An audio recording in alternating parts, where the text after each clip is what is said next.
Pernah nggak sih Anda ngerasa kayaknya berubah total itu mustahil banget? Nah, kali ini kita akan bedah bareng-bareng sebuah kerangka kerja yang unik dari sebuah manual konseling Kristen untuk ngelihat gimana sih perubahan yang benar-benar awet itu bisa terjadi. Yuk, kita mulai. Sumber materi kita ini langsung dibuka dengan pertanyaan kuno yang dalam banget. Pertanyaan ini seolah-olah menangkap perasaan yang mungkin kita semua pernah rasain, bahwa ada beberapa hal dalam diri kita yang rasanya mustahil buat diubah, udah kayak bagian dari diri kita. Jadi, ini nih pertanyaan utamanya. Beneran gak sih orang tuh bisa berubah secara permanen? Atau jangan-jangan itu cuma mitos saja? Yuk kita coba dalami keraguan ini dan lihat apa kata sumber kita. Oke, sekarang kita masuk ke argumen pertama dari manual ini. Dan cara mereka memulainya itu unik banget, yaitu dengan sebuah teka-teki cerdas buat nantang asumsi kita soal apa itu perubahan.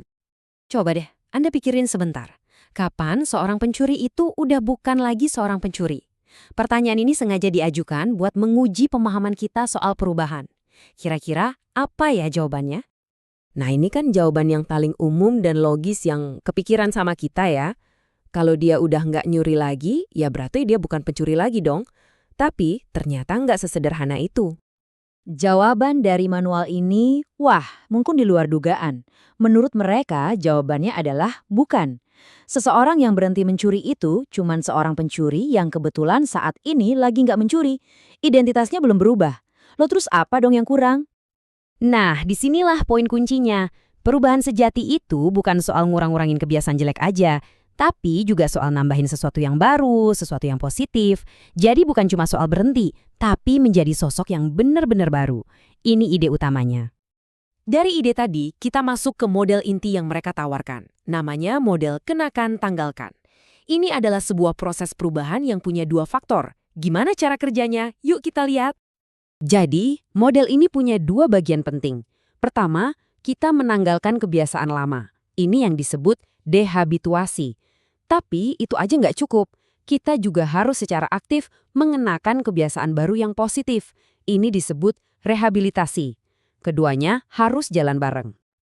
Nah, sumbernya bahkan pakai grafik untuk ngejelasin ini. Coba bayangin ada dua garis yang saling berlawanan. Seiring berjalannya waktu, saat garis kebiasaan baru yang baik makin menanjak naik, otomatis garis kebiasaan lama yang buruk bakal menurun. Jadi ini adalah proses penggantian yang aktif, bukan sekadar pasif berarti. Oke, teorinya sih kedengeran keren ya, tapi gimana praktiknya dalam kehidupan nyata? Nah, untung ya manual ini ngasih beberapa contoh konkret yang gampang banget kita pahami. Coba deh pikirin soal nyetir mobil. Seringnya kan kita lakuin itu secara otomatis, tanpa mikir lagi kan? Nah, manual ini bilang kita bisa melatih ulang keotomatisan itu. Mereka juga cerita soal seorang pria berumur 50 tahun yang belajar yoyo. Sebagai bukti kalau umur itu bukan halangan buat belajar skill baru. Dan yang paling penting, kayak belajar seluncur es, kita pasti bakal jatuh. Kegagalan itu adalah bagian dari proses belajar. Nah, pasti muncul pertanyaan, terus tenaganya buat ngelakuin semua ini dari mana?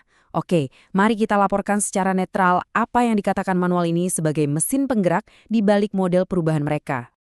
Jadi, menurut sumber ini ya, proses perubahan itu nggak cuma bergantung sama kekuatan tekad kita aja.